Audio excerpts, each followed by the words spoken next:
C'est la plus grande ferme du pays, l'espace de 10 jours. Plus d'1 millier d'animaux sont rassemblés dans la zone réservée à l'élevage.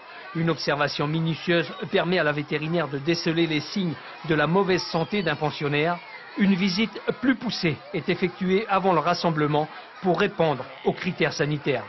Avant la foire, on effectue des dépistages dans les élevages, surtout d'animaux de rente, pour détecter des maladies qui soient contagieuses entre les animaux, mais aussi des maladies qui puissent potentiellement être transmissibles à l'homme, notamment la brucellose en élevage porcin. Donc là-bas, nous avons 2 porcelets qui sont issus d'un élevage indemne de cette maladie. Prise de sang et analyse en laboratoire pour éviter les maladies contagieuses, examen de l'état général dans les stands, la bonne santé de l'animal est exigée et permet d'offrir une prestation de qualité au public. Les éleveurs, eux, sont satisfaits. C'est une nouvelle pratique que nous n'avons pas connue dans le temps. Hein.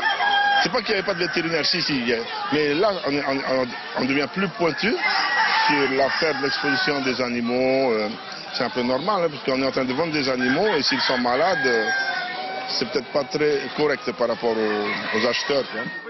Grippe, gale, blessure, conditions d'hébergement, au moindre signe suspect, l'examen sera plus rapproché. Et si l'état de la bête l'exige, elle sera retirée et séparée des autres animaux.